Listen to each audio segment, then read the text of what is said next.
Welcome.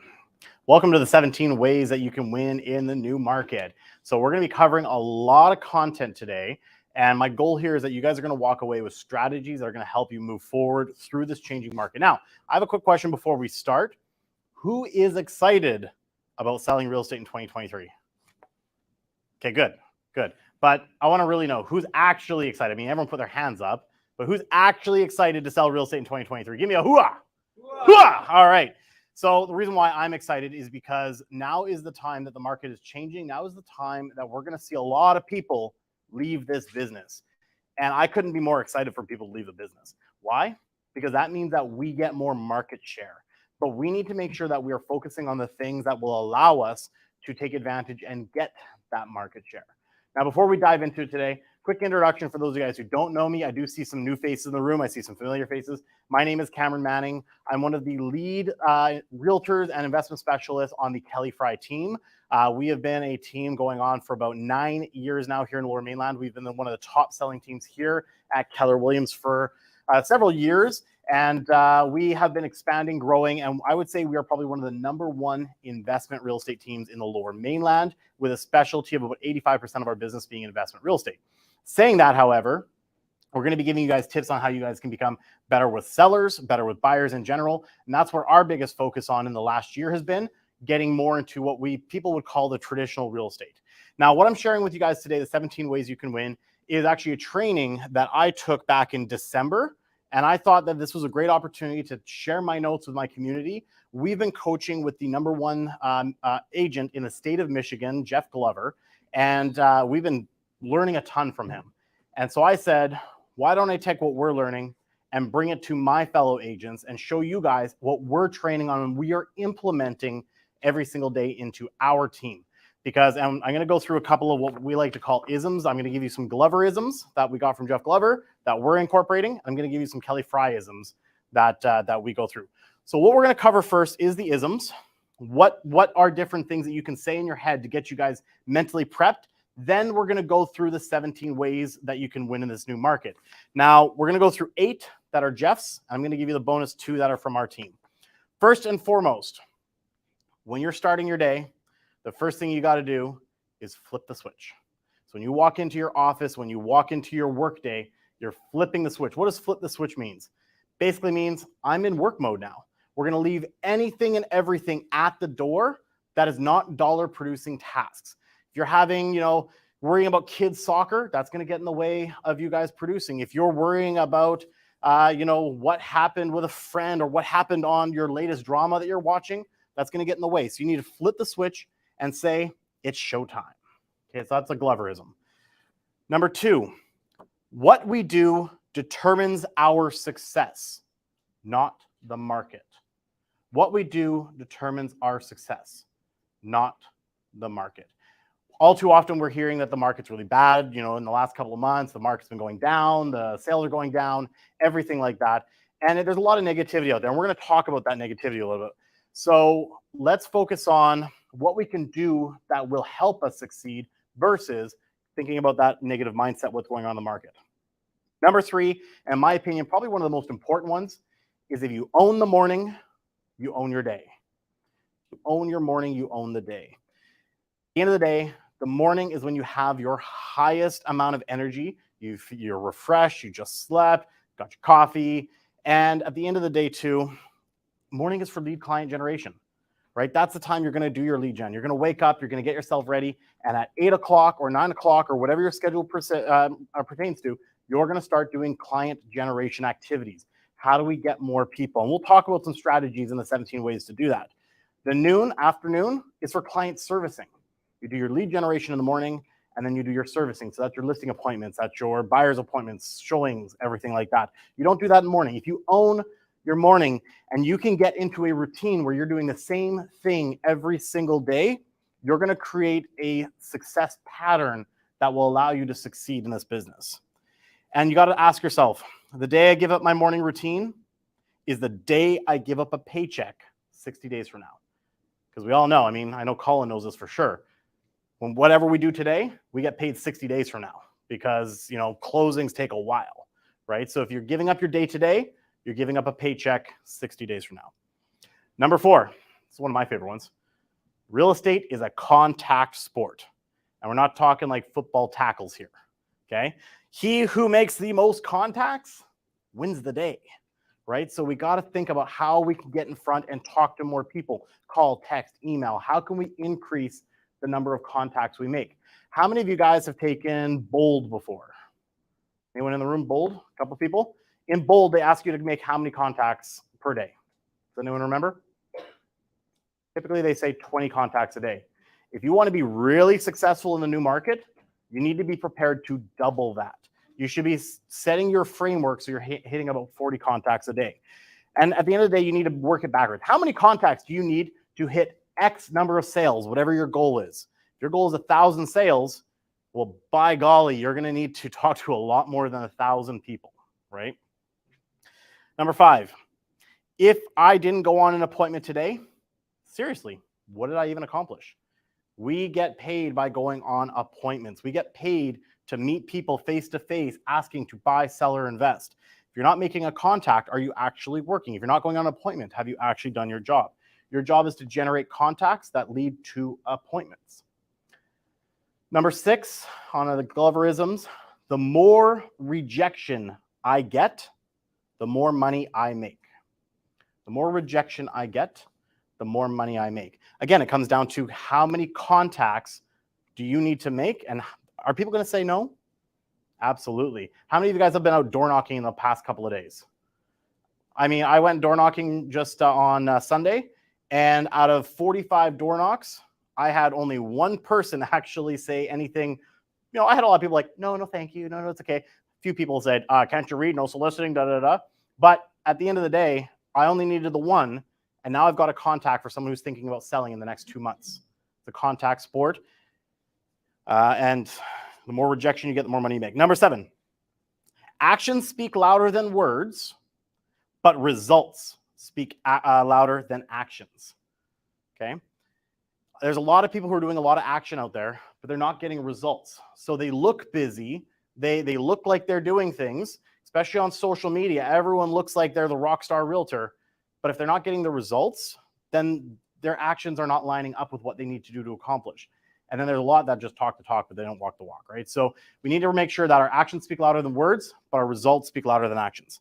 And the last Gloverism is the moment the commission check becomes more important than the customer, you've lost, right? We've all heard the term commission breath, right? When you're sitting down with a client and you're pushing so hard because you need to make your rent payment or your mortgage payment or your car payment, they're going to pick up on that.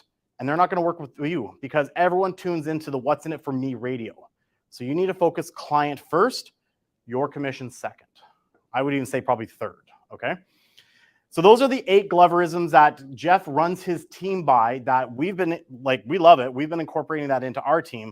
But I'm going to give you 2 more that are Kelly Fry teamisms, okay? What we operate based on our team, and we say it all the time to agents joining our team. 1, success leaves clues. End of the day, we, as our team, we look at those who are successful and we try to figure out what they are doing. That's why we took the 17 ways to win. That's why we want to give it to you guys, because success leaves clues.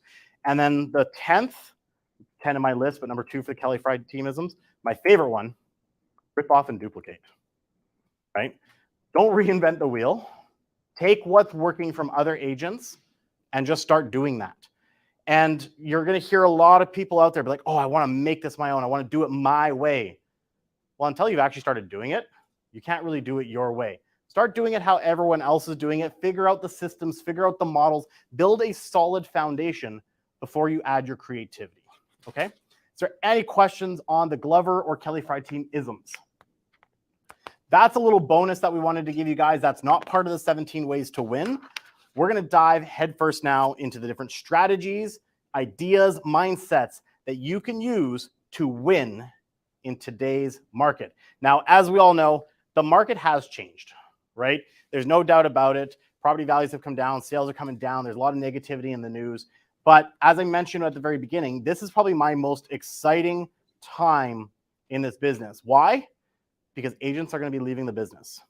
In 2008, the National Association of Realtors, now this is a US-based stat, but the percentages are very similar. There's over 1.4 million agents in the National Association of Realtors in the States during just before 2008. Okay, doing about 5.4 million sales per year. By the time 2009 hit, when the Great Recession hit, that 1.4 million agents, that went down to 800,000 agents. And the sales went from 5.4 to about 4.4, so a million less. But yet, what if you look at that percentage, what does that mean? What does that mean for the agents? Can anyone give me? What's that? Bigger piece of the pie. Bigger piece of the pie, absolutely. Those 800,000 agents are doing more deals than, and let's be realistic, out of that 800,000, probably a significant portion of them were also licensed, but weren't actually transacting, right? So those who were actually working got a significant increase in the amount of sales they were doing, even though the market was down. We are entering times like that right now. So the agents who are willing to put in the effort, put in the work, are going to get a bigger piece of the pie, okay? So let's dive into this. And again, for anyone listening on YouTube, if you guys do have any questions as well, drop it in the chat. My team is going to be there to stop me, answer any questions you guys have. So 17 ways to win in the new market. Number one, you'll want to write these down. Number one, have a bulletproof mindset filled with resilience. Have a bulletproof mindset filled with resilience. What is a bulletproof mindset? What is resilience? The big thing we need to realize that in this business, there's going to be a lot of rejection. We already talked about that. Deals are going to fall apart. You know, you'll be going through, everything's looking good. Financing doesn't go through. Inspection has a whole bunch of items and the buyers, they don't want to do it. Buyers get cold feet. Hey, we now have what's the word? The rescission period, right? Buyers could literally have cold feet and like walk away. They got a penalty, but they can walk away. It happens. So we need to like strengthen our mind that we say, you know what? Not a big deal. So here's a few strategies that we can use to strengthen our mindset, have that bulletproof mindset. Number one, you've heard it before probably. It's worth repeating. Stop watching the news. Stop going into Facebook groups that have threads of what's going on in the market, why it's so bad, why people are leaving the business, no one's going to be able to succeed. Cut all of that out because that's just garbage coming into your mind, right? We don't want garbage. Number two, start listening to podcasts. There's a lot of phenomenal podcasts out there that can help you guys in the morning when you're most ready to learn something. Go grab a great podcast. I like the Glover U one. Obviously, we've been learning from Glover. There's the One Thing podcast with Gary Keller. Shameless plug. You can listen to the Manning Up on Real Estate podcast. There's a lot of great podcasts out there that are actually going to help you guys build your skills, knowledge, and tools to be able to grow in your business. And it's going to keep you in a positive frame of mind. Number two, we've all heard the term that you are the average of the 5 people you spend the most time with, right? So number 3 is to stop hanging around negative people. Because if you're hanging around with 5 negative people, guess what you are? 6th negative person, right? So get rid of the negativity in your life. If you have to, unfortunately, cut some friends out, might be a good idea. If you've got goals and they don't want us to help you with those goals, time to find a new friends group. And the best way you can do that is with number 4, go to conferences. Get yourself to conferences. Why? Because you're going to be surrounding yourself with people who are winning, people who want to learn, people who want to grow. Just out of curiosity, how many of you guys are going to Anaheim for family reunion next week? Well, if you haven't bought your tickets yet, there is still time. I highly recommend. I've been to family reunion many, many times. This is not like a family reunion promotion. I'm not getting paid by Gary Keller to say this, but I think it's great because you do get to meet a lot of agents. You get to see what's going on in the industry from the other side of the coin. Plus, Disneyland. Just saying. All right. Number 5. Again, don't be attached to the outcome. When you're attached to that outcome, that is going to cripple you when it doesn't go your way. Outcome is typically what we all know as a sale, as a commission. Don't be attached to it. Number 6, read a few pages out of a good self-help book, leadership book, or sales book every single day. Wake up in the morning. You don't have to read like 6 chapters at night. You know, just pick a book up, read 2 or 3 pages, put it down, move on with your day.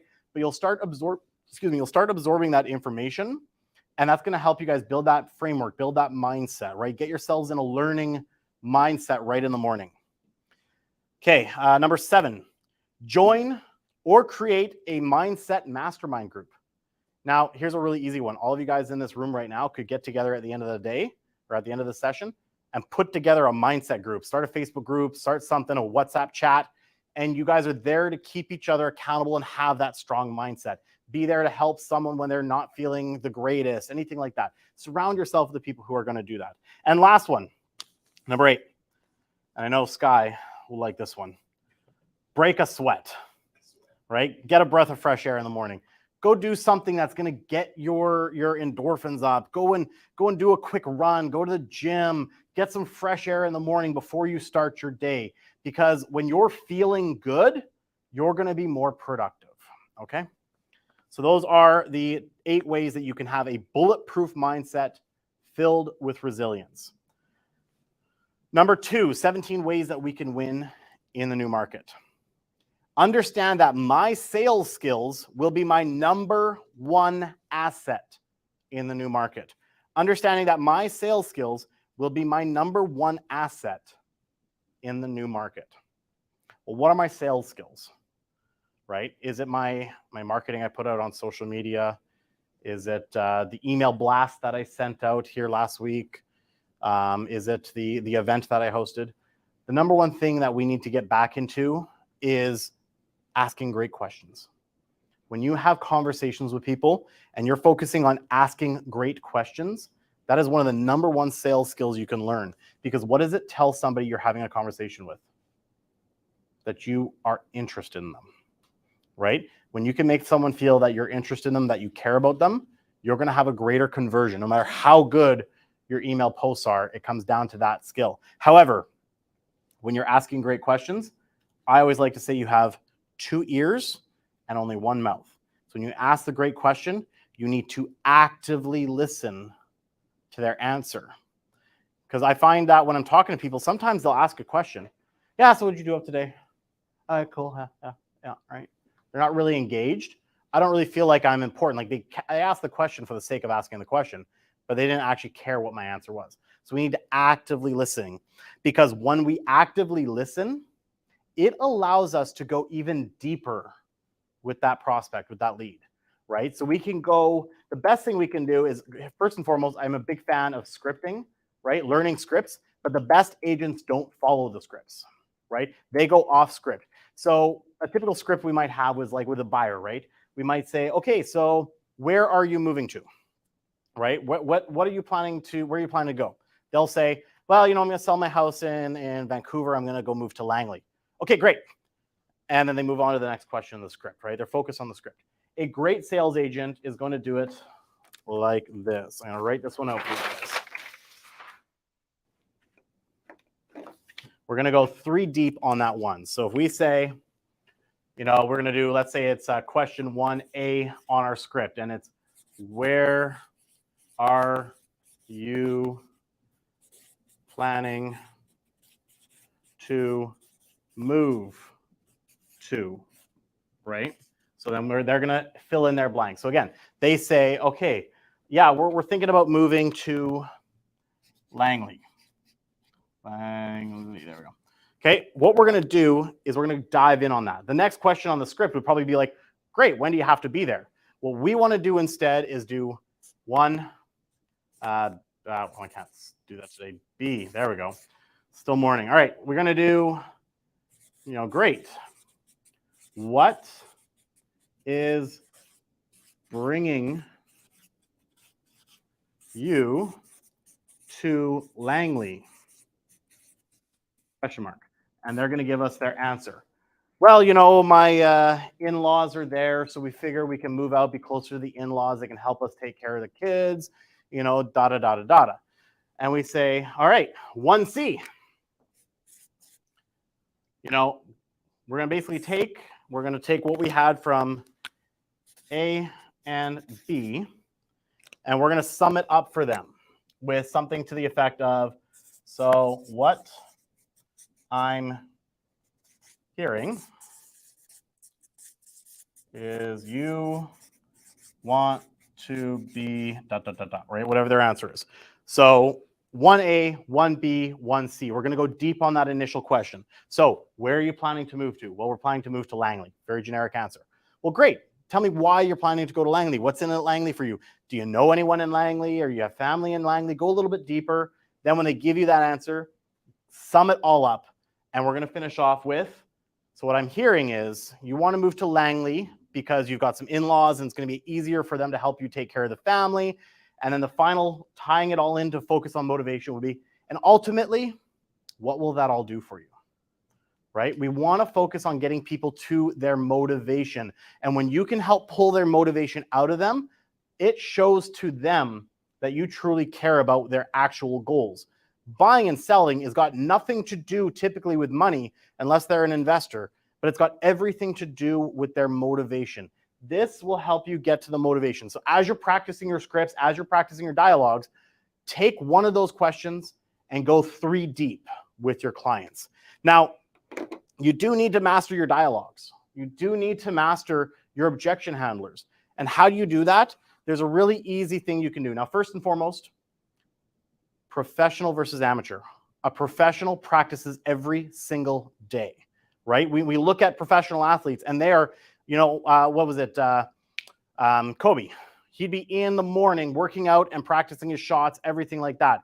Was he a professional? Absolutely he was, right? We need to do the same thing. So how do we practice and how do we master our dialogues and scripts?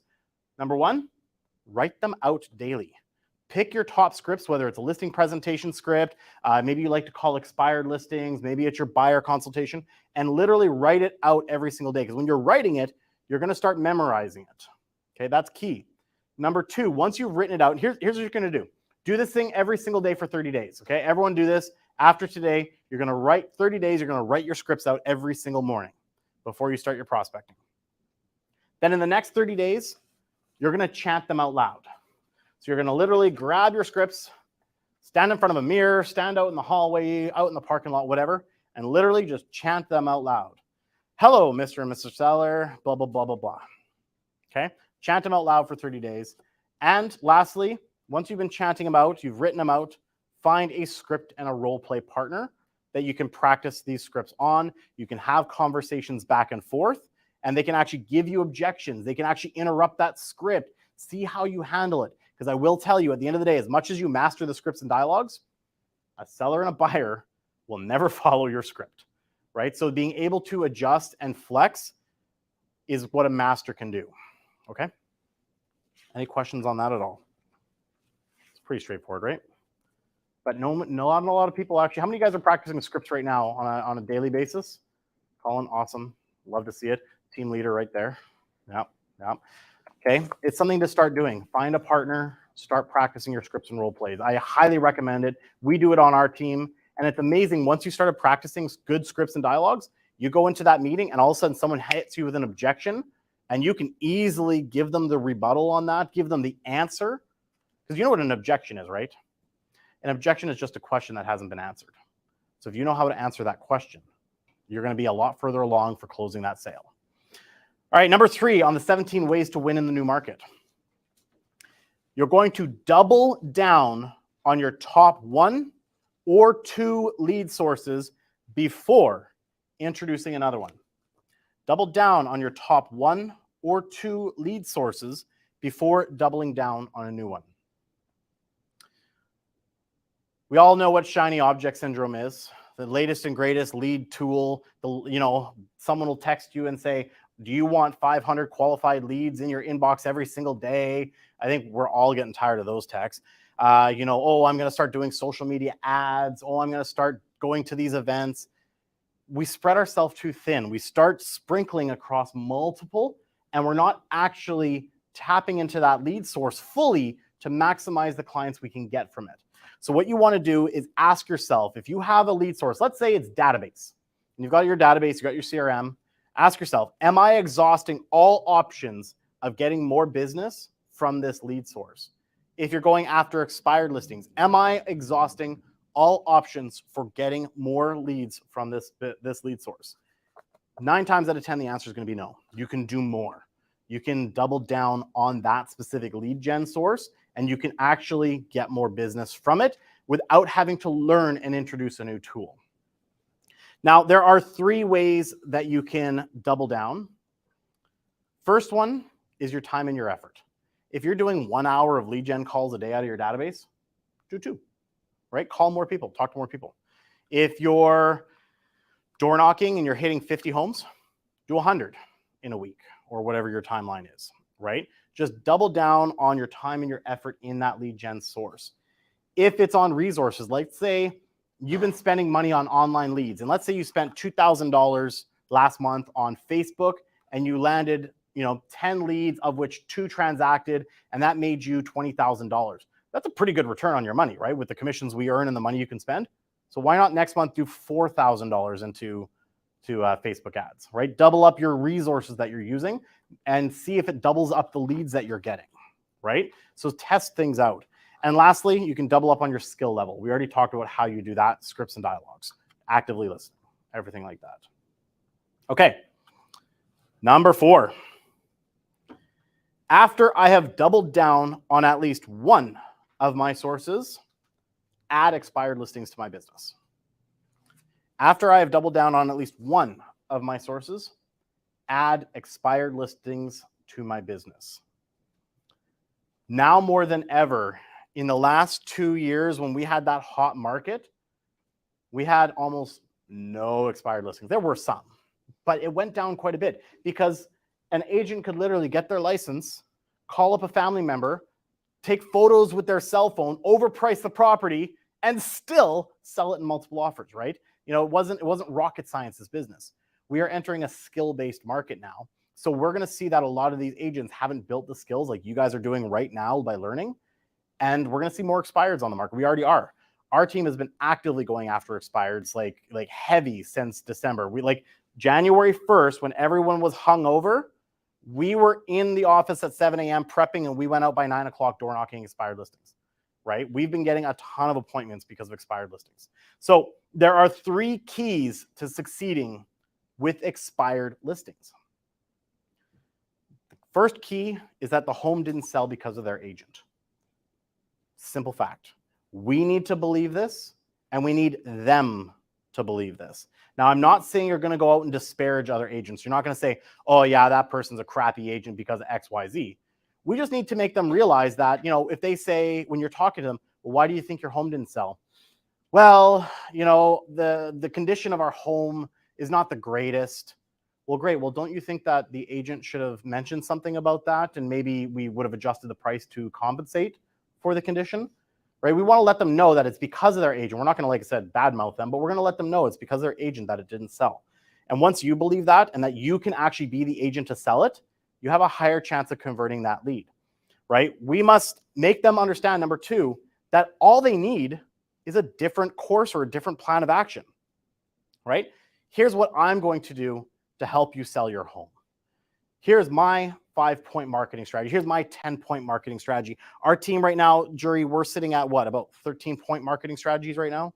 And we're adding to it like every couple of days when we see a new strategy that we're like, oh, we can implement that. And that's not a lead source. That's just how we help get our exposure for our listings. Okay, now, one of the things you're going to get a lot of in this case, especially when you're at the door trying to set that appointment or you're on the phone, is, well, don't all you guys do the same thing? Right? Don't you all walk in and take photos with their phone, put it on MLS, and then it sells? So what we need to realize is that, no, we don't all do the same thing. We all know that in this room. So you need to let them know. And the best script you can give for that is, well, the average agent sells about between 6 to 8 homes a year. And there's a reason why some agents sell more homes than that.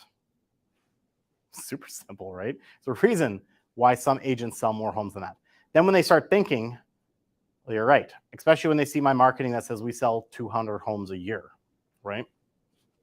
And number 3, the goal is always to get them back to their original motivation.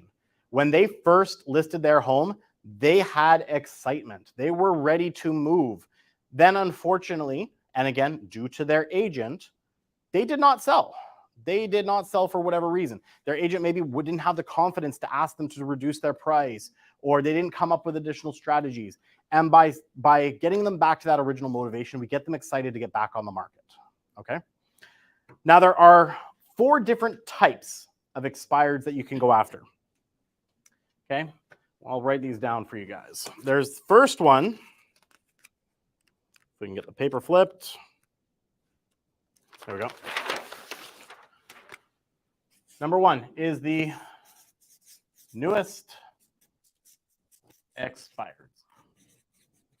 These expireds came off the market 24 to 48 hours ago. They just came off, and you're primed and ready to go after and take a look at them. Now, the one thing about the newest expireds is they have the greatest level of rejection. Why? A lot of them are pissed, right? I've been on the market for 6 months and it didn't sell. I've missed my opportunity. I've missed this. I've missed X. You're going to have the greatest level of rejection from these. And again, we need to be prepared that rejection is part of this business. So you're going to go after them. You're going to get rejected. But when you get the one, they're already familiar with the process. They know to have their house cleaned. So actually selling them on that aspect of, okay, curb appeal, cleaning the house, showings, everything, that's easy. That part's done, right? The next one, number two, is the new expired. These ones are about 3 days to 7 days off the market. They still have a decent level of rejection, but they're a little calmer now. They've had a couple of days to digest. Their agents stopped bugging them now, possibly. They probably are stopped being bugged by 20 to 30 agents who are going after expireds. I don't think there's really that many going after them, but they're going to be a little bit more open because now suddenly they're not getting inundated. They're not getting tons of phone calls. Their anger has subsided. But at the end of the day, if you can get them back to their motivation, they still were looking to sell. They had a reason why they put their home up on the market. All right. Number three is the older expireds. This is your 8 to 31 days. So these ones are the ones where you're going to start getting a little bit more, I won't say happier people, but they're going to be a little bit more open to talking to you. They still have some motivation to sell. It hasn't been that long ago. And, they might be willing to have that conversation, see what you do differently and what you can do to help them sell, right? All the calls have stopped. Their past agents not bugging them anymore. All the other agents who are going after expireds have stopped calling them. And if they didn't land them when they were a newer or newest expired, then great. This is your opportunity. This is your window of opportunity. And the last one is your oldest expireds.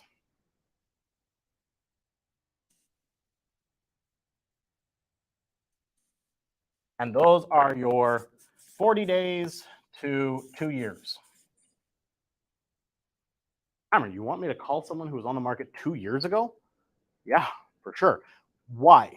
Because at one point in that 2-year period, they had thought about selling, and it's been off the radar now for a while. And you can call and add value to them.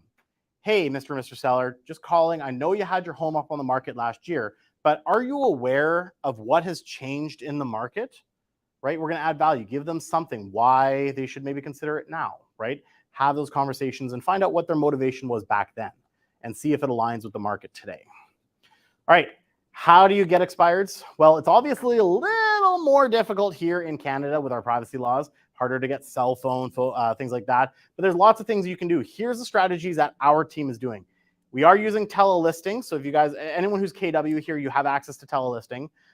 We are finding out if they have a landline, and we are phoning that landline. We are sending direct mail. So we've come up with a letter that we have actually put together. We sign it. We hand write the address so people have a higher chance of opening it, and we're sending a letter to them. There is social media, right? Creating posts about, hey, your home just came off the market. If you know someone, you can find them on social media, DM them, text them. Good old-fashioned, hey, we saw your home came off the market. Just wondering, are you still accepting offers? Right? And that's going to be your line. I think a lot of realtors, we want to change it up for the new market. We want to be strategic. We don't want to do what every other realtor's doing. And we got to change our script. Most of them will be, hey, I'm sure that your home just came off the market, and I wanted to make sure you're aware of that. They're aware. They know. So we got to stop that and instead say, hi, we just saw your home came off the market. Are you still accepting offers? Right? We're opening that door to say, hey, are you still willing to sell? Right? Super simple. And typically the response will be, well, do you have a buyer for my home? And I'll say, well, I don't know. I haven't seen your home yet. Maybe I can set a time where I can come by, take a look at your home and see if it fits one of my buyers. And while I'm there, maybe I can show you what we do differently to get homes sold. Is 4 o'clock better or 5 o'clock for you? Okay, so it's a different approach, right? A lot softer. All right, and the last strategy, which I will say right up, we haven't implemented this yet. This is something that we're looking into, but I know Glover's been having a lot of success with it, is geofencing. Using Google Ads, where you actually like draw a radius around that person's house and start hitting them with ads. Hey, did your home just come off the market? Are you still accepting offers? They're gonna start seeing that pop up and they're gonna see your face more regular. They're gonna see your ads, and that could induce them to start clicking on the thing and saying, well, mine did, what are you offering, right? Geofencing. I'm not a super techie person when it comes to Google, so I do recommend do your own research on that one. All right, that is expireds. So once you've added expireds into your business, we're going to go to number 5 in the 17 ways that you can win.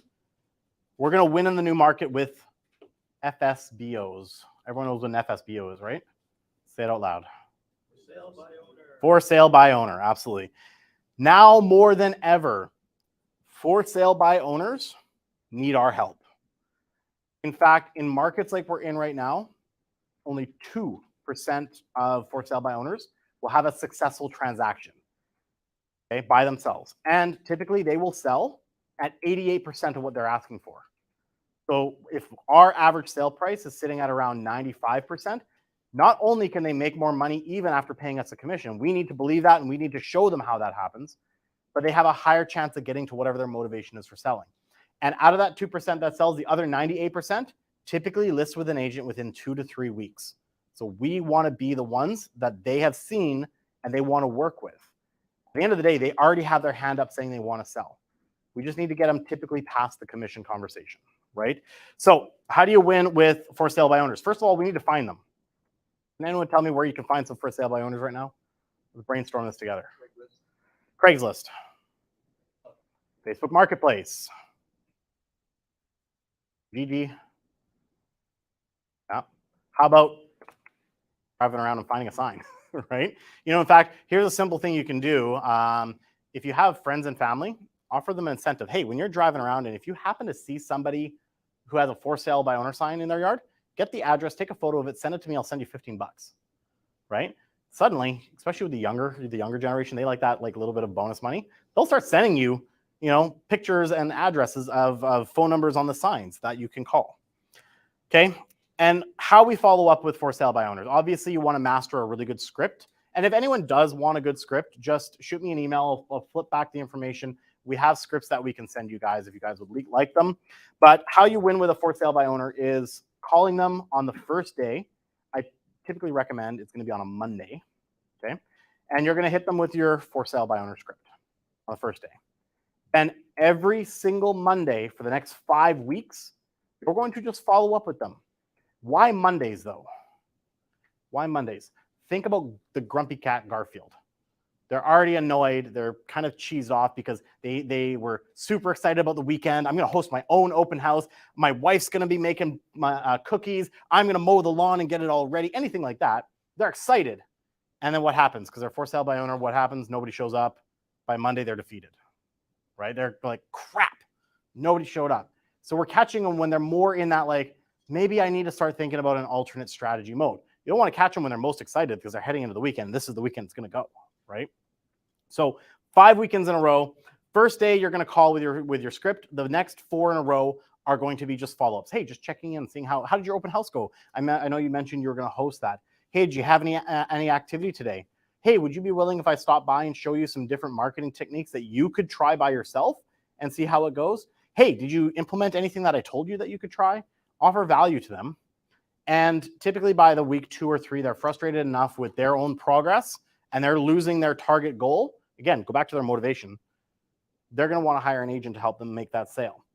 And typically for sale by owners, they will list with the first or second realtor they get in contact with.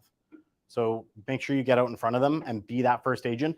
But the follow-up, the key is in the follow-up, right? Now, what happens after 5 weeks? They still are not ready to meet with you and still not ready to sell. Well, then you can take them, put them in your CRA, check in with them on a more regular basis, or you could scrap them altogether. Maybe they're just I'll never list with an agent. You guys are all criminals and crooks. And I had a guy just literally on my TikTok the other day say I should go to jail. And I'm like, do not pass go, do not collect $200. It's literally what I responded with. So if after 5 weeks you don't follow up, put them in your CRM, put them on a drip campaign, and or scrap them. All right, number 6. 17 ways that you can win in the new market. Number 6, master what it means to actually work a database. Most of us have a database. How many of you guys have our CRM right now, have a database of some kind? Okay, not enough people put their hand up here, which is kind of scary. How many of you guys are KW? Just show of hands. Okay, all of you guys have a database that's given to you. It's command. If you guys are not KW, pick one. But what is the best CRM? Exactly, the one you use. I don't care if it's Top Producer, Follow Up Boss, KV Core, Command, whatever you guys decide to use as your database, you have to work it. It doesn't work unless you work it itself. Now, there are 3 things that we need to do to work a database. I'm going to go for red on this one because I think this one's a very important one. And this is one that when I heard it, I realized personally, I've got some room for growth in this one. But how do we work a database? Number 1, we are going to add to it daily. What does it mean to add to it daily? We are going to find people who we can get their name, phone number, email at the very minimum, and we're going to put people into that database. The more contacts, remember we said real estate's a contact sport. The more contacts we make and the more people we put into our database, the higher chance we have of doing more business, right? So that's one way that you can work your database at a higher level, is find ways to add to it. The second way is to add more value to those already there. Okay, add more value to those that are already there. So if you are struggling to add people to it, really double down and add a lot more value to those contacts you already have there. And that could be as simple as maybe increase the number of contacts you make with them, phone calls. Could be some text messages. Maybe you're revamping your email campaigns. Maybe you're doing an event for them, right? We're going to go into a little bit more detail on some of those strategies very shortly. But the other way you can really grow and add and master your database, number 3, sorry, is to do A and B, or 1 and 2 simultaneously. All right, so do A and B. So constantly be adding to it, add new contacts, and add more value to those people you're adding and to those who are already there. If you do A and B simultaneously, you will see your business expand exponentially in the new year. You're going to be in more regular contact. You're going to get more contacts, period. And you're going to see people want to transact with you, and you're going to see people who will refer you. My favorite type of business out of all is referrals. If I can go into my database and get a referral from someone who already knows, likes, and trusts me and has used me, that's an easy conversion because they've already gotten the green light to say, hey, my realtor is the best. So when you come in, you're not having to sell yourself. Your clients did that for you. All right. So we have 5 different databases. 5 different databases that you are going to need to work. And again, this one blew my mind when I first heard it, because I always thought your database is just your database of contacts. Then when you start segregating and separating out the different types of contacts that you have in there and how to work each different kind, that is mind-boggling to me. And so I want to share that with you guys. So the first one, we're going to say databases. Number 1 is your past clients / sphere of influence. So there's the people who you've already transacted with. They're people you know, people who already have that know, like, and trust factor with you guys. They're going to be in your database. And we're going to mine this one. We're going to see if we can get repeat business from them, right? When you help a buyer into a home, what's the typical span that someone lives in a home before they decide to move again? Colin? 5 years. Typically 5 years. I think it's even getting a little shorter nowadays. People's attention spans are not that long anymore. So, 5 years is the typical life cycle by the time someone decides to move. Do you want to be the realtor of choice for when they decide to move? Absolutely. I hope you're still be in business in 5 years to service them, right? So we got to start thinking about that. How do we keep in front of our clients, even though we've already transacted with them? We don't want to just transact and dump them. We want to keep in contact. We want to be friends with them. We want to add value to them. The next one is our exchange database.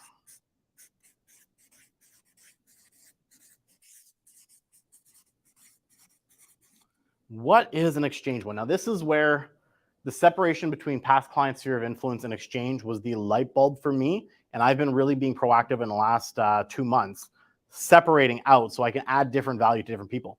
What is an exchange database? It is somebody that you had some kind of an exchange with, some kind of a conversation with about real estate, right? Somebody that you got, something just pop up. You got their contact information, you've had a conversation with them, but they haven't transacted yet, okay? So you're gonna have them in your database, they're gonna be an exchange database, and you're gonna find ways that you can add value to them in a hopes to convert them into a client who transacts, buys, sells, or invests. All right, number 3, social media. Social media is a database. Okay, how many of you guys have 500 friends on Facebook? Okay, how many people have 300 followers on Instagram? Right, those are pretty low numbers. You know, some people have a lot more. How many of you guys have a YouTube channel or maybe a TikTok, or you do Twitter or Pinterest? Every single one of those followers and every single one of those friends on each one of those databases, and I'm calling them databases, is someone you can add value to. Well, how do we do that? Simple. Go and like and comment their stuff. Add value to them, right? Too many times as agents, I find we're like, check out my listing. And that's all we care about. That's all we post. But we don't go and actually engage with someone else. Wish them a happy birthday on Facebook, right? You know, Facebook is a great tool because it actually tells you when to contact people. Hey, it's so-and-so's birthday today. Okay, great. Happy birthday, happy birthday, happy birthday. Give a little bit of meaning, but like, you know what I mean? Follow the people that they follow. Right? If you see someone who's constantly engaging with them, that might mean they're really close. Why don't I try to connect with that person? I grow my database on social media, grow my influence on social media. Okay? So think about social media as a database, not just a tool. Okay? Number 4 is your CRM / it's your prospects database. So what is your CRM / prospects? This is where you're going to put all your online leads, right? So if you're running Facebook ads, you get realtor.ca or REW leads. You're getting people that contact you for whatever reason, and you haven't really had a meaningful exchange yet to move them into the exchange database. We call these ones more leads than we do clients. And you're going to have a plan for following up with these people. Are you going to invite them to events like your large, VIP client events? Probably not, right? You haven't really built that rapport with them, but you're going to find ways that you're going to do drip campaigns, you're going to do follow-up calls, and eventually try to either move them into the exchange or the end goal into a past client database. All right, and the last one, and I think this one is super neglected in my opinion, and it's one that I've tried to put focus in over the last couple of years, but I didn't really think about it like having a database and adding value, but it's your agent to agent referrals. Agent to agent referrals is a database in and of itself. I have been very proactive over the last 6 months about every single time I get a business card or I go to family reunion or I just got back from Orlando from a Glover U conference. I'm collecting those cards and I'm putting them and labeling them in my database so that I can create value and add to them. So I'm thinking about a simple way you can do it is just send every bi-week or a monthly or something. Come up with an email that you can send to them, but give them value. And here's a really easy tip that you can start adding value to your agent-to-agent referrals. You're learning the 17 ways to win in a new market. What could you do with that information? You could create one email expanding on each topic, send it to them. You now have 17 pieces of valuable information that you can give to your agent database to provide value to them. But keeps them front of mind when they say, yeah, I've got a client moving to Vancouver. Oh, I got to call Cameron. Right? I love those ones because just like client referrals, agent referrals are very easy for you to convert because they trust their realtor. They've asked their realtor for a referral and you're getting that third party kind of credibility aspect to it. So love those ones, add value to your agent to agent database. All right. Updating number 7 out of 17 ways to win. We're going to update our database value proposition. Update our database value proposition. When we're sending stuff to our clients, a lot of people are doing super basic stuff that every other realtor is doing. We're sending out emails reminding them to turn the clocks backwards, right? Did you guys know that like this does it for you now? Like they don't need to be reminded. I wake up and everything's changed on my phone. It's bumped back an hour. My calendar's, still matching up. My alarm clock still woke me up at the time, even though the time moved. They don't need you to remind them anymore, right? Sending out market updates using realtor jargon in their email saying the benchmark price is X. They don't know what a benchmark price is. Okay. We want to start thinking about how we're going to add value to the database we have at a higher level. And one of the ways we're going to do that is the 4x4 by 2 by 12. I'll say it again. We're going to do the 4x4 by 2 by 12. What the heck is the 4x4 by 2 by 12? Sounds like we're going back into some sort of like arithmetic or like some sort of math equation. But what it simply is we're going to break it down. You're going to send every year 4 pieces of mail. You're going to mail them. You're going to send something out, whether it's a postcard, a letter, something that they get in their mailbox. Because let's be honest, the only thing they get in their mailbox nowadays is flyers and bills. So we want it to be impactful and meaning. And here's a simple strategy that you can do. So the first piece, we'll send it out maybe in January. And you're going to send out a year in review. Yeah, that's what it was. The year in review. The year in review is just going to basically say, okay, in 2020, this is what happened in the market. This is what our business was like. Here's how I gave back to the community in some way, right? Make it impactful for them to want to open it and read what's going on for them, right? Make it for a what's in it for them. Obviously, you want to let them know how it impacts them, okay?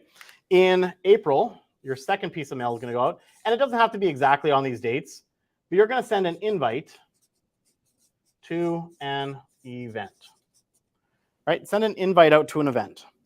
So Sky, actually, you came to one of our events. We had our wine event. So we had sent mails out for that. We had phone called, everything like that. And we had a great time out at a winery.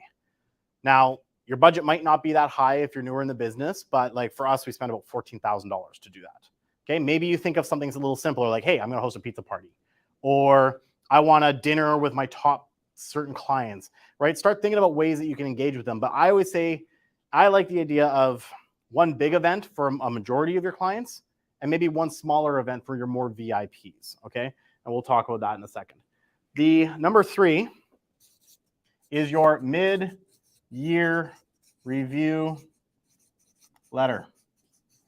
So just like your year in review letter, but this time you're going to talk about what's happened in the last 6 months, right? What's been going on in the market in the last 6 months that they need to know. What's happened in your business. We have a goal of helping 500 clients this year, and we've helped 195. So we're working towards our goal. Who do you know who wants to help us? And what we did to contribute. As well, in this one, you can also put some pictures. We also did this great event. Look what our clients are saying about our events. And guess what happens for those who didn't make it out to the event? There's a term. Starts with an F. FOMO. Right? If they didn't come to your party, they see that letter. They're like, oh man, Jim was there? No way. Right? FOMO kicks in. They're not going to miss your next event. Right? So we're going to send out that midway through the year. Okay? And the last one is going to be your holiday card. So you're going to send out the holiday card. Now, here's a couple key factors about the holiday card. First and foremost, your holiday card needs to be the first one in their mailbox. Okay? If your mail, and we learned this the hard way because we sent out a bunch. Sky, when did you get my Christmas card? Like it was January something? It was before? Yeah, but it was like just before, right?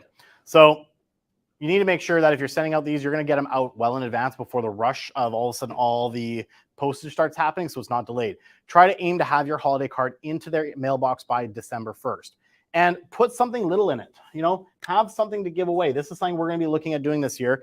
Really simple one, and it's still effective, is the little magnet calendars. Right, just one of those little magnet calendars that you can fit into the card with it, send it out. People put it up on their fridge. And but keep in mind, a lot of the fridges nowadays aren't really magnetized, so you might need the ones with the adhesive strip instead. Okay, so keep that in mind. But it's a little value add to give them something. It's not very expensive, and they're still relatively, people like quickly looking at what day is it, right? So that still works. Okay, next is going to be, let's switch up the color for you guys. 4 phone calls. 4 phone calls. So 4 pieces of mail, 4 phone calls, and the phone calls look like this. You're going to do 2 asking for business,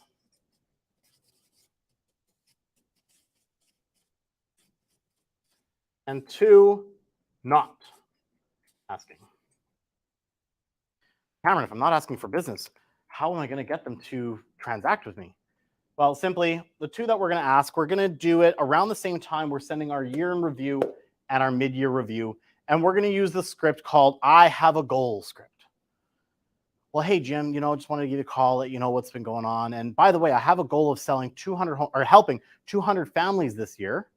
Who do you know who's able to buy, sell, or invest in this next 30 to 90 days? Great. Well, I appreciate you thinking about that, Jim. And if you do think of anyone, of course, I'd love for you to give me their contact information. That means a lot to me. And is there anything I can do for you? Right? So add value, add in the call. But then the 2 that we're not asking for business, well, we're inviting them to our event, right? So we've got the event coming up. We sent them the card. We're going to follow it up with a phone call. And we're going to do a gratitude call towards the end of the year. Best time to do that call is around Thanksgiving, right? Just wanted to call and say thanks. Thanks for all you've done for me. Thanks for being a client of mine, a past client. Thanks for the conversations we've had. Just provide some gratitude to them. The 2 that we ask for business, I have a goal script, and 2 where we don't. All right, number 2. So 442. Let's switch up the color again. Why not?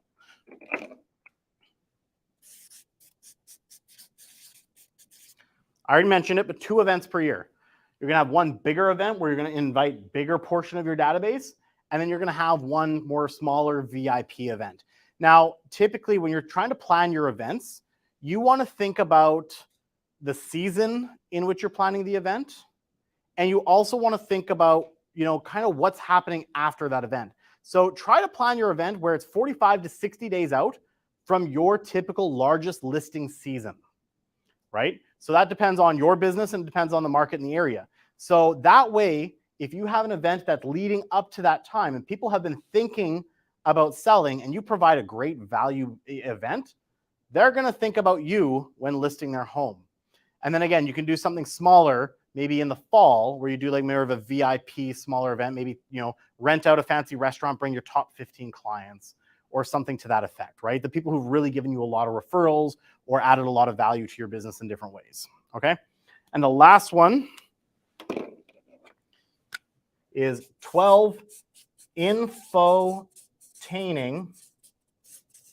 emails.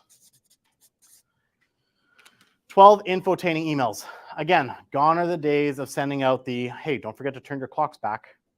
I still get that every single year from a mortgage broker, and instantly I just delete it. I don't even read it. It's like, I know, my phone will do it for me, right? So think about infotaining. What is coming up next week if we're doing a February email? What's coming up next week? Valentine's Day. So what about doing an email that sends out saying, hey, here are the top 3 restaurants or top 5 restaurants or whatever that you could take your Valentine's Day to today, and then dropping their addresses, their contact information, everything like that. Isn't that a little bit more, valuable to them than, hey, we had 95% drop in this, 25% increase in that, right? So think about how it can be infotaining. And here's 2 bonus points. 2 bonus points. 1, add video. If you can do it with video, that's a great way that you can add value. They see you, they hear you. And secondly, having a Facebook group for your VIP clients that you not only put that video in the email, but you also drop it into their Facebook. So now you're actually 4 by 4 by 2 by 12 by 12. Okay, so take those videos, post them in the Facebook group, and send them out via email. Make sure they're infotaining, provide information, make them entertaining, make them want to click opening your email. And we're going to talk a little bit about like writing copy as part of one of our 17, because how we write our copy is very important to whether they're going to click open your email or not, right? Okay, now is there any question on these databases? I think this is a very important one in my opinion, because I realized some flaws in my business when I learned this, and we are going through and revamping a lot of things on how we work within our database. Because I think a lot of agents out there, they focus on databases, get their contact information, put it in, and move on to the next one, right? I think that's the worst thing we can do. We want to do that, we want to grow it, but we need to add value. How do we add value? Because you get higher conversion, right? So that's a great strategy. All right, how many of you guys are working on online leads? You guys have an online lead source? Okay, a few of you guys. That's awesome. I'm going to give you guys a strategy. Number 8 is the following the 4 rules with online leads. Number 8, following the 4 rules with online leads. Biggest thing about online leads is we've heard the term before. Those of you guys who work online, can you give me what that term is? Do you know what it is? Sorry, I don't know your name in the white sweater. I saw your hand go up. Do you know what the rule is with online leads? The typical one you hear all the time. Speed to lead, right? Speed to lead, right? So if you're working online leads, everyone thinks it's speed to lead, and that is absolutely important. But I'm going to give you 4 other ways that you can work online leads that are true rules that will help you increase your conversion. First and foremost, write this one down. 3 by 3 by 3 by 3. Okay, 3 by 3 by 3 by 3. It's 4 threes. What is 3 by 3 by 3 by 3 by 3? That is how you're going to contact these people. Most people are going to quickly phone call, oh, got to catch it within that first 5 minutes. They didn't pick up. Okay, let's just put them into my database, right? And then we put them into our CRM database, and then we kind of let the drip funnel start doing its thing. And yeah, okay, you're going to maybe get a conversion out of that.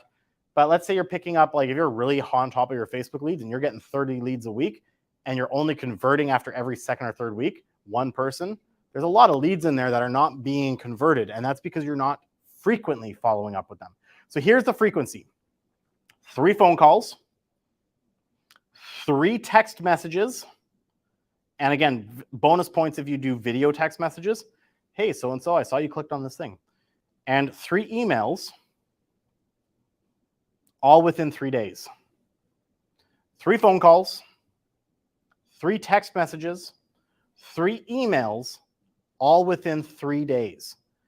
So what has become more important than ever before is frequency above speed to lead. Now, speed to lead is absolutely important. Still try to call that client right when it comes into your inbox. But frequency of the follow-up is going to help you guys get an increased conversion. But Cameron, aren't I just pestering these guys? Contacting them 3 times, 3 days in a row? Well, a lot of reports have actually come out that the average consumer is inundated. So they don't even notice you reaching out to them 3 times in a row. They get spam in their inbox. How many of you guys, yesterday I got 3 texts from people wanting me to click a link because my TD account or my BMO account this or my Netflix account was canceled. We're getting inundated with so much spam that they might not even see your phone call or they might not see your text. They might ignore it. But by you more frequently calling and following up and texting and emailing, you have a greater chance. And the report says the average consumer will respond after the 5th to 7th attempt. So we're giving you 9 attempts here. Now, after your 3 days, you've done 3 by 3 by 3, 3 days in a row. They haven't still responded. Then you can take them, put them into your CRM or prospect database, and then let your funnels and your drip campaigns work its magic. But the key is frequency is more important than speed to lead. At the end of the day, the best ones to follow, if you can get them, target the slightly lower end from your average sale point. So if your average sale is around 700,000, do ads that run towards the 600K mark. One, because most people don't realize they might actually qualify for more than they're looking for, but you also have a greater pool of potential leads. And here's a little trick I actually heard this morning, because as I'm teaching this, I'm also learning every single day through one of the Glover coaches. He says that his trick with online leads, when he does the phone call, it's called the double tap. He phones them. Before it goes to voicemail, he hangs up. Right away phones them again. He says, most people, if they see a number they don't recognize, I'm not going to answer it. So call him again. And they go, well, it must be important. This guy called me twice in a row. Higher chance, he says, his pickup rate is increased by 60% doing the double tap method. Okay, so it's a huge jump, right? Okay, and keep in mind, final tip on that one, your CRA is not your assistant. It's a tool to help you follow up and do this, but you still have to be the one to do it, right? When you get that online lead, you have to consciously think every single day, I have to follow up 3 days in a row with them. You can have it set, you have your CRM, you can put a smart plan if you're in command or any other follow-up program to tell you to do it. But remember, that's just a tool that helps to remind you you still have to physically do it. Okay, this one is something, number 9. This is something that messed with my brain a little bit when I learned it because it goes completely against what we have been taught as realtors to do. But our goal here is what? Contacts and appointments, right? The more appointments we go on, the higher chance of business and sales we can do. So this one is going to mess with your mind a little bit, as I said, but it will actually help you increase the amount of appointments you go on. And it's called the ALM model. This is also with online leads or, inbound phone calls. Like let's say someone calls you off your sign or they called you on realtor.ca. You're going to follow the ALM. ALM. So normally when we get a phone call, what's our first inclination that we want to do? Hey, are you working with an agent? And maybe you want to set a time to come into my office and we can do a buyer consultation. We're going to scrap that and we're going to reverse the method here. Now, one thing I want to also note is that I heard this recently and I think it's brilliant. Scrap the word consultation, right? Why? Consultation sounds a little more formal. And we want to we want to kind of lower defenses. We don't want people to have their backs up. We're not going like doctors do consultations, right? So we just want to have a little appointment to kind of go through what you're looking for. I want to have a buyer meeting with you, but consultation just sounds too formal, right? So when we're following the ALM model, what we're going to do is, first and foremost, we're going to lock down the appointment. Going to go for that appointment right out of the gate. Again, it goes against. Most of the training programs will say, well, once they phone you, okay, yeah, that's a nice property. Kind of keep them on the phone and try to lock them down for an appointment in your office, right? No, lock down the appointment. They're calling you because they want something from you. And what they want is to go see the property. And yes, you're going to go on more appointments than are actually going to convert. You're going to go on appointments that might waste your time, but it's a numbers game. The more appointments you're going on, the more chance you have of converting a lead. Now, what could happen if you go on that appointment and you meet someone, show them the house, and then you find out that they also need to sell their house? Well, why don't we go back to your place and we can do a listing presentation, right? So you can increase the number of appointments you're doing. Next one is location. After you have already locked down the appointment, so they said, I'm looking at 123 Banana Street, and you say, oh yeah, great, when do you want to go see it? Well, I'm available tomorrow at 5. Great. I'll see if I can get us in tomorrow at 5. In the meantime, while we're chatting, is there any other properties that you've been looking at? Why do you think we want to ask about the other properties they're looking at, the location they're looking at? One, I want to find out how many other realtors they've talked to, right? If they've called me on a property they want to go see, have they tried to book appointments with other agents? And if they haven't been able to reach them, that's even perfect. Well, you know what? While we're out, I could see if I can get you into that home too. Well, yeah, why don't we see these 3 homes? Right? So we start figuring out what appointments, the longer I can keep them with me, the greater chance I can get into rapport, find out their motivation, and close them as a client. And then the other thing is, it helps you when you have your buyer meeting, because you will eventually book the buyer meeting. Again, we're focusing on getting that appointment first. That's key. You will do the buyer meeting later, but you start to get a little bit of that initial information so you know how to work with them in your buyer meeting. All right, last one. And this is when you're going to go into your buyer meeting. You're going to find out motivation. So it's reverse of the normal. Normal, you'd find out their motivation, why they're looking to buy, are they qualified, why are they looking to make that move, where are they going, what is their timeline. Then we figure out where they're going, then we book the appointment. We basically reversed it with the ALM model, okay? This will be guaranteed to get you more appointments if you're working online leads, okay? Book the appointment, get more deals done. All right, number 10. This one, I will say I learned it actually back in the summertime, and I have been implementing it in every single one of my listing presentations and every single one of my buyer presentations. And it has gotten my clients to take action faster. So number 10 is to create urgency with buyers or sellers. I still use it for sellers, but I use it for sellers when they're looking to purchase. So create urgency with buyers using the timing analysis during your buyer's meeting. Create urgency with the buyer using the timing analysis during the buyer meeting. So right now, we're having a lot of people who are probably thinking about buying in the spring market, right? You know, they've been told, they've heard, media said that the spring market's the best time to go buy a house. Well, guess what? That spring market is technically now. They're wanting to move in April. They should be starting their search now. And we need to show them why that is. And so we need to ask them, are you aware of how long it takes for a buyer to get a home in this market? You know, most buyers typically take 2 to 3 weeks of looking at homes before they actually select a home, right? So here's how the timing analysis works. Ron's going to hate me after this. Used up all his sheets of paper. So it's really simply, and we actually have built this into a lot, like our team is actually, our marketing team is building this into a lot of our physical stuff that we give our media, our marketing. So we actually have this built in. But basically it looks like this. Okay, we're going to have, you know, we're going to basically, today we're meeting, we're talking, we're going to start our search. Start search. So if that's today is, let's pull up the calendar. Today is the 9th. Feb 9th. So, okay, well, it's going to take you like probably a week or so. We're going to look at homes for 2 to 3 weeks. 2 to 3 weeks puts us at March 2nd. March 2nd. And that's when we're going to offer. We finally find that home. We've looked at, you know, maybe 5, 10, 15 homes, depending on how things are going in the market. And on March 2nd, we have written our offer. That's a terrible 2. There we go, even worse. Okay, we've written our offer. Well, you said you wanted to move in by April, right? Can you see, like, it's already taken us a couple of weeks to find you the home. Then, obviously, during this offer process, we have our subjects, right? So we would say, you know, firm. We're going to go firm at this time.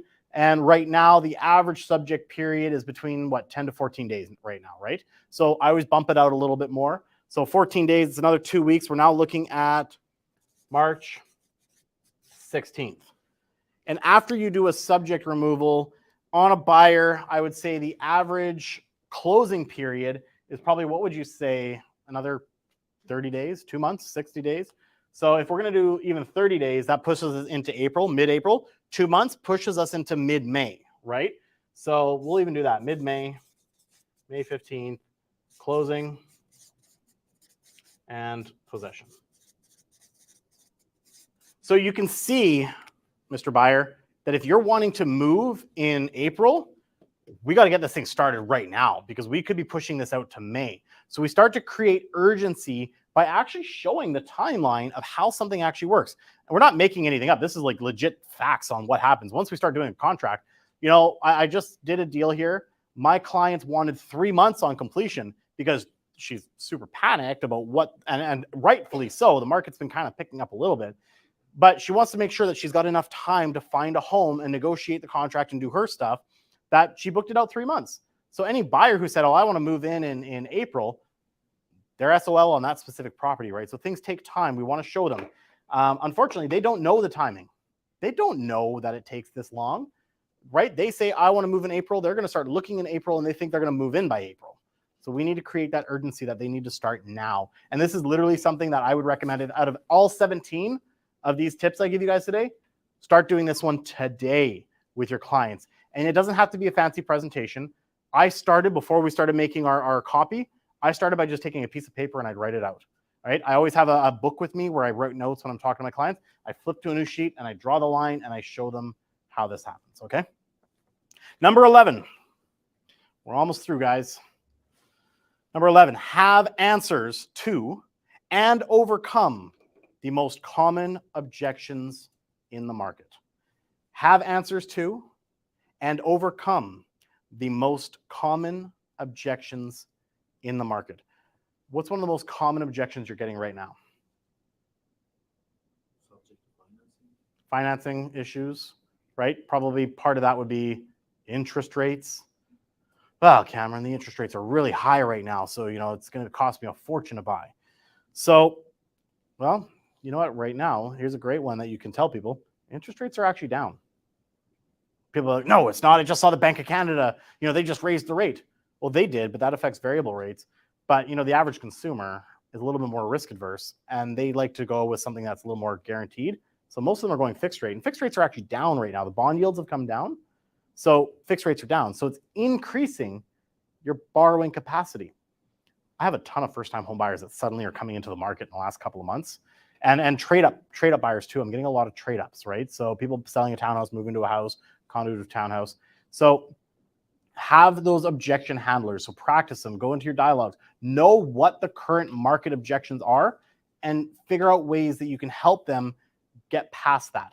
Again, the numbers themselves are not the real motivation for somebody buying or selling a home. That's just something in their head that we need to show them how to get past. And as each day passes in our market, buyers are looking for better and better deals. Now, again, we're having a little bit of a nuance in our market right now. It's been kind of hot the last couple of weeks. If you want to say the word hot, it's been busier, right? We've seen some multiple offers. Is this going to last? Well, I sure as heck don't know. I mean, we get into that spring market, people see a little flurry. We might see a surge of listings hit the market, and that could suddenly make the market slow a little bit more, and buyers are going to want deals again. I mean, yes, this week I did two things. I had multiple offers on one of my listings because we priced it well, marketed it well, and I negotiated for that same client $100,000 off of a property, right? So, there are still opportunities, and buyers want opportunities. And sellers have been accepting terms that they hadn't accepted in years. Subjects being one of them. Like, remember when we were going all multiple offers, no subjects, bidding 20 offers, hundreds of thousands over asking? That's not as common right now, right? Even the multiple offers I had, we sold over asking, but we still had a 9-day subject period. So people are accepting terms they haven't accepted in a long time. And sellers are fearful for what to come. That's why I think that this little spur in the market is likely going to create a lot of sellers to suddenly say, oh, there's activity. I better get my home on the market to maximize it. And we might get flooded with inventory in the next little while. I could be wrong. Again, that's that crystal ball. But I just see that that's happening. I got a lot of clients that are starting to start. I took 2 more listings last week on people who approached me, past clients, but they said, hey, I've heard it's a good time to sell now. Can I put my home on the market? I said, well, I mean, it is right now, but how long that lasts is yet to be seen, right? So sellers are being fearful for what to come. We're going to see that increase in activity. So you need to be prepared to handle those objections, build those skills. And one of those skills that you can build is number 12. Number 12 is to future pace sellers for price reductions at the listing table. Future pace sellers for price reductions at the listing table. Nothing worse than all of a sudden you come in and say, hey, after 2 weeks on the market, we need to drop it $50,000, right? They're like, oh, but we selected this price together. Have the conversation right at the listing table that this is a marketing price and that you're going to be testing this out. And we're going to be using the market feedback to determine whether we need to adjust the price or not. So how we do that, there's a really simple script that you guys can do, okay? Mr. Seller, I am very confident in the price that we're selling, but at the end of the day, it's the market and the buyers that determine the price. So if after 2 weeks we're on the market and we've had a lot of showings and we get 1, 2, maybe 3 offers, we know we're right in the ballpark where we need to be, and we've done a great job. That's awesome. But if after 2 weeks we've been on the market and we have a bunch of showings and we don't get any offers, we're likely priced a little high. We're priced enough to get them in the door, but we're not priced enough to get them to make an offer. We're probably 3 to 5%, too high. But if after the first 2 weeks we've had barely any showings, we've, had no offers, it's been kind of quiet, well, we know that we missed the mark, and we need to make sure we adjust that. We're probably between 5 to 7% too high on the market. Now, these aren't exact numbers. That's just a rough estimation. You got to make sure you're watching it, because what happens daily? Prices change daily, right? You price a property and literally 3 doors down, a similar property goes up on the market for $40,000 less than yours. That becomes the new comp, right? So we need to watch that daily. As confident as you were Somebody undercut you and now they became the latest and greatest, right? So have that conversation right out of the gate. All right, we're going to probably speed through these ones. We got only a few left and they're a little shorter. A couple ones here that are really important. Number 13. Once I have an overpriced listing, use the days on market is the enemy script. Once I have an overpriced listing, use the days on market is the enemy script. It's really simple. Mr. and Mr. Seller, what I'm fearful is that at the end of the day, days on market is the enemy of your home's value. Mr. and Mr. Seller, if we overprice this and we sit on the market too long, days on market is the enemy of a home's value. Super simple, right? You know, it's a great way, and it's a script that I find has really been it's a script that's really helped us out a lot once I learned that one, and we've been utilizing it quite a bit, and people will go, you're right. And as a follow-up, if someone doesn't understand what you mean by that, as a follow-up, you can simply say, well, when you were looking to buy this home, did you ask your agent at the time how long it had been on the market? Most times they'll say, yeah, of course I did. And you say, well, why did you ask that? And they'll say, well, because if it was on the market longer, I could get a better deal. Well, don't you think buyers today are thinking the same way? The days on market is the enemy of a home's value. Number 14. We're going to move into like some social media stuff right now because I know that's a thing that everyone's super interested in. Everyone wants to build a brand, which I'm all for, but we got to do it strategically. So to stand out on social media, number 14, to stand out on social media, we must master the art of writing and speaking good copy. To stand out on social media, we must master the art of writing and speaking good copy. So I'm going to give you 7 copywriting rules that you want to think about when you're writing your copy. This is for your ads. This is for your social posts. This is for your emails. 7 copywriting rules. 1, keep the title of an ad to no more than 5 words. Keep the title of your ad to no more than 5 words. And the catchier, the better, right? You want to catch people's attention right out of the gate. Number 2, use one of the 6 trigger words. We want to make sure we're stopping the scroll. The 6 trigger words are as such: you, free, savings, instant, new, and offer. You, free, savings, instant, new, and offer. Number 3, use alarming language in your post. Again, we want to stop that scroll. The 3 big mistakes buyers are making that's leaving money on the table, things like that, right? Use alarming language. Some of you guys might have seen it in some of my posts that I did for this event. I said, don't be left behind, right? Alarming language. Number 4, this one should be a no-brainer, but it's amazing how many people put this in there, but stay away from politics and religion. Just as agents, do not get involved with it, okay? Especially on your copy and your social media posts. Number 5, don't overuse emojis. When you're utilizing a lot of emojis right now, it's screaming advertising. You can still use them in your post, but use them sparingly, use them lightly. Number 7, use humor when possible, but keep it classy. Let's keep the toilet humor out of it, right? And number 7, that was number 6, sorry. Number 7, my favorite, I picked this up from both Glover and from Ryan Serhant, if anyone's a fan of Ryan. He says that facts tell, but stories sell. Facts tell, but stories sell. Again, when you can create a story and people can kind of imagine it in their head, you have a greater chance of someone actually wanting to engage with that than just giving the benchmark price of a new home has dropped by 25%. What does it mean to them? Create a story around it, right? Okay, number 15. Treat my social media as part of my database, right? Treat my social media as part of my database. So we already talked a little bit about it. Follow your clients, engage with them, follow people who engage them as well. Follow a social media posting calendar. Have a rhythm, have a structure as to how you're posting, okay? Selfies get a lot more engagement. You know, I think a lot of realtors really want the poses and the kitchens and everything like that. Honestly, some of my best engaged photos are me with a bunch of people. Hey, so selfies get some great engagement and it shows your character, shows who you are a little bit more. Don't take sideways photos, okay? When you're thinking about taking a photo, think about hamburger, right? You've got a stacked hamburger, the bun, patty, lettuce, everything like that, versus hot dog. Why? Because most people view their phones like this. So when we're creating social media content, we want to make sure that it's formatted in a vertical format. The only time you're going to want to take any sort of content is maybe if you're doing like a YouTube long form, and you would do that because that's obviously geared towards that style. And most people will turn their phone and watch it that way.